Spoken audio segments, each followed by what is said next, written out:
So to start, could you just sort of introduce yourself? Yeah, my name's Darren Swift. Most people know me as Swifty. It's not because I'm fast on my feet.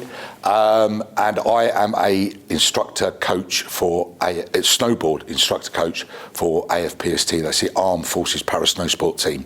I'm also a co-director of DAXCOM, Double Above Knee Snowboarders Community. Perfect. And we'll just start a bit about your background. Can you talk me through your time in the army and when you joined and how long you were there for?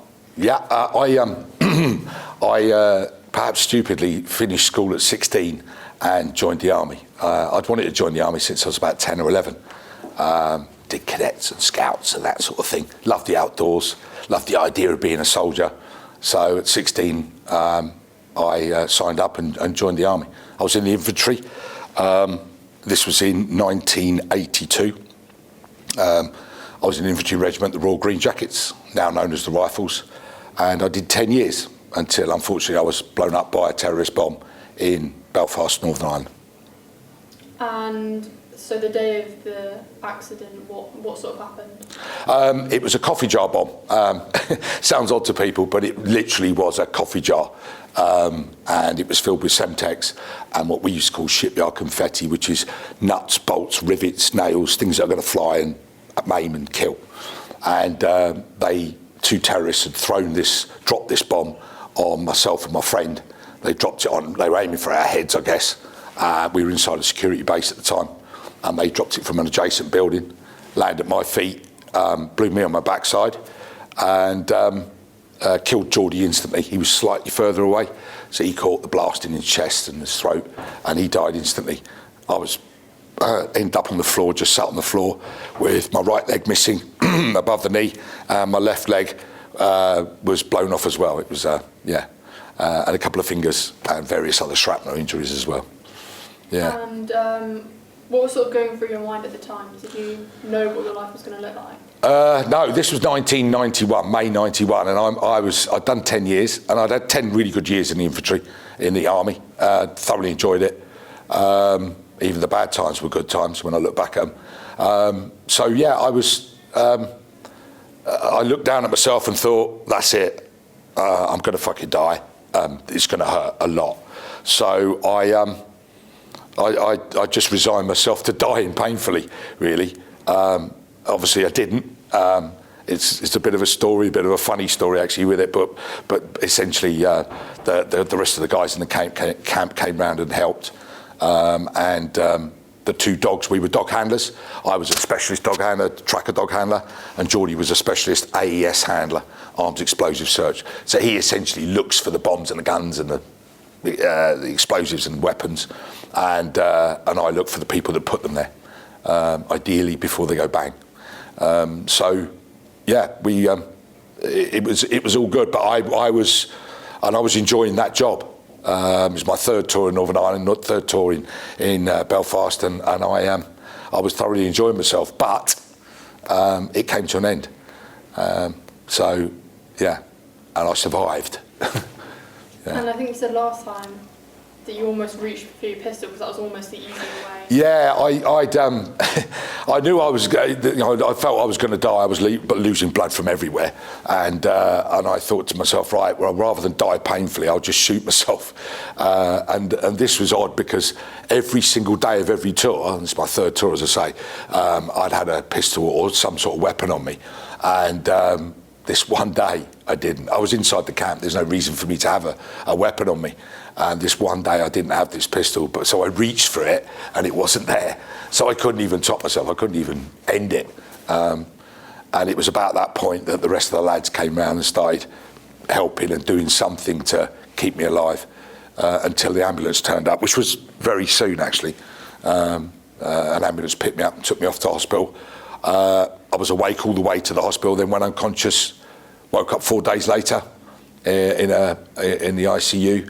And I just recovered from there, really. I was then flown, a few days later, I was flown over to mainland UK to the QE hospital, last of the military hospitals in southeast London, and ended up just spending the next 18 months between there and a place called Headley Court Rehab Unit, military rehab unit, and I just started that 18 months of recovery. Really, it was quite a time, yeah. I guess you're fortunate to not have the pistol on you, that one. Yeah, well, I mean, when I look back at it, I'm really lucky. I'm glad that pistol wasn't there. For whatever reason, I'd forgotten it, whatever. I don't care why, it wasn't there, and I'm really glad it wasn't. But at the time, things were looking pretty dire, and I felt the easiest way and the most painless way would be just to get it over and done with. I was going to die anyway. So... But yeah, like you say, I'm quite happy that it didn't happen. I'm glad that pistol wasn't there. And what does your life sort of look like now, and how did you get into snowboarding? Yeah, well, I got up to all sort. When I got out after the 18 months of rehab, I decided to discharge from the army, medically discharged from the army, and I decided that I was going to get back to doing what I'd done in the army, really travel. I love travelling. That's one of the reasons why I joined. So I went off travelling. I lived near Heathrow at the time, so it's quite handy. But I went off travelling all around the world. But this time I'm doing it in a wheelchair or on these little legs.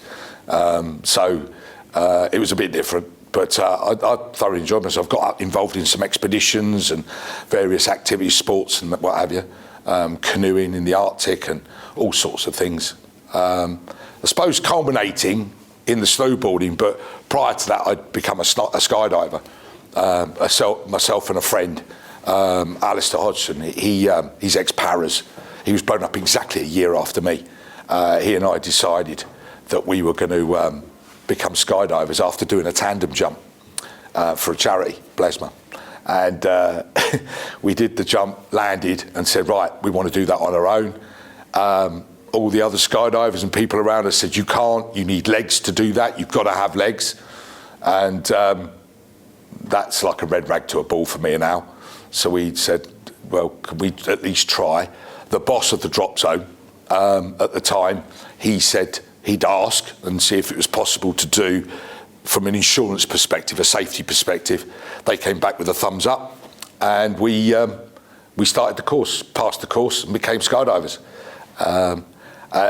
And again, everyone was saying to us, you can't skydive, there's no way you can skydive, you've got no knees, you've got no legs, you can't skydive. But we proved them wrong, to a point where in 2003 we both won as a team. We won a gold medal at the British Championships, Skydive Championships. So we were quite chuffed with that, and we got ourselves on the front cover of Skydive magazine, which is better than a medal. That's an ego thing. Yeah, and then I kind of did that for another 6 or 7 years, and then decided that I wanted to do something else really. And I'd done a little bit of sit skiing whilst in rehab and what have you. And whilst on a sit skiing trip on my own in Italy, Norman No Mates, I'd watched these 3 snowboarders, young lads, come down the mountain, park up their boards and go into this bar for a beer. And I thought to myself, I want to do that. I want to snowboard. How can I do that? So I came home from that trip, met up with a good friend of mine, Dale Renard. He's a product designer by trade, does a lot of graphic design and what have you. And he and I set about during a visit to a pub with a beer mat and a pen and a couple of beers. We drew a very rudimentary design of some bindings. And that was 20 years ago. So, and now we're riding, well, as you've probably seen, the carbon fibre version of those bindings, which is fantastic. So that's where I'm at now, and that's an abridged version of the journey there, really. It's been 20 years, but we're finally there. I'm now a instructor coach for AFPST and the Royal Navy, and thoroughly enjoying doing that job. So I had to go at the Paralympics, but unfortunately there's no category for someone with no legs in the Paralympics. So I had to join another category, which put me at a disadvantage. Not to blame it all on that. Equipment was the problem, I think, at the time. I wasn't using the carbon fibre bindings for sure. So yeah, it's been a long journey through all that. 3 years of training for the Paralympics, not actually achieving, not getting there to compete was was a bit of a down time, really. Not a great time, but I've made up for it. I like to think I've made up for it. I've become an instructor coach, and I teach people like Lee and Ben and Ellie and Harvey. And others in the future as well. We've got a ton of people that are interested in coming and having a go. All people with double above knee amputations. So we're looking forward, all of us are looking forward to bringing people into the community, our little DAXCOM, and teaching them to snowboard. Do you know how many people with the double above knee amputation do snowboard now? There's 5 of us. Myself, Lee, Ben, Ellie and Harvey.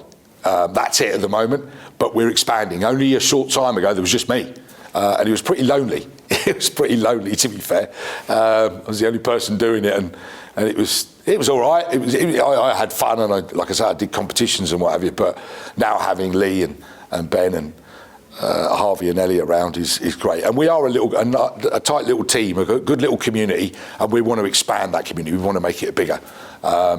So anyone with double above knee amputations can come and have a go. Yeah. With you being the first person to do a lot of things, including the skydiving and snowboarding, you feel like there was a lot of doubt with you trying new stuff? With you trying new sport? You mean from other people? Yeah. Yeah. There's always been pushback. I mean, the snowboarding, when we first started that, when I first got on the slopes, or wanted to get on the slopes, trying to ask people how I might do it. Lots of naysayers, lots of people saying, don't be stupid, you can't do that, you need knees, you have to have knees to snowboard. There's no way you can do this. And again, as with the skydiving, it was like a red rag to a bull. He was like, well, sorry, I want to prove you wrong. And Dale is of a similar mind. So we just set about trying to prove people wrong. And we have. We proved the concept, we proved that it could be done. The proof is the other 4 guys riding. So, we onwards and upwards, really. And to someone, or onwards and downwards. Could you explain how you actually snowboard without the knees, how do you turn, how do you fit? Okay, yeah. Right, so the bindings enable us to secure ourselves to the board, which is what all bindings do. They bind you to the board. And they're also made in a way that utilises what little movement we've got. Obviously, if we haven't got knees, it's the distribution of weight over various quarters of the board. And we use other parts of our body to assist that. What we've done is try to learn how to operate a board, how to activate the board, the same way that an able-bodied person does, as closely as possible, the same way. It's quite difficult to explain. It's easier to show than it is to explain, but we tend to use our pelvis a lot for weight distribution, also our shoulders and our head, as an able-bodied person will do as they graduate on. It allows, the bindings allow us to operate the board. The rest is down to us. And there are things that we can't do at the moment with the bindings we have at the moment, the non-suspended carbon fibre bindings. We can't really safely do jumps because we have no suspension. So it's purely our pelvis and our spine that takes that impact. And you can take that impact, you can brace, and there's a technique you can use to lessen that impact. But doing the big 40-foot kickers, to follow some of the big guys and girls over those big kickers would just be suicidal, really, at the moment. But we're working on another design for some suspended bindings, and hopefully they will take some of that impact away. Small kickers are doable, and I can do half pipe without leaving the edge, the rim. I can do half pipe, and all the guys there's elements of the discipline that they can do that you wouldn't have thought you'd be able to do, but with a little bit of thought and a change in style, perhaps, we're able to achieve a lot of what able-bodied people do. Would you say it's still dangerous, or does the equipment help with that safety side? Yeah, the equipment definitely helps. I mean, the bindings, well, one, they keep you attached to the board, obviously, but they enable us to use, through the aid, these snaps, these are short, non-articulated prosthetic pylons, snaps, these carbon fibre sleeves, I suppose, or leggings, they enable us to operate the board and keep that part of our body safe. It's just the rest. You change our tactics slightly to protect the rest of the body.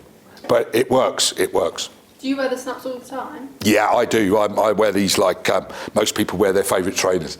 I wear them all the time. I do have big legs. I have full-length prosthetics that I wear generally for weddings, bar mitzvahs and funerals. I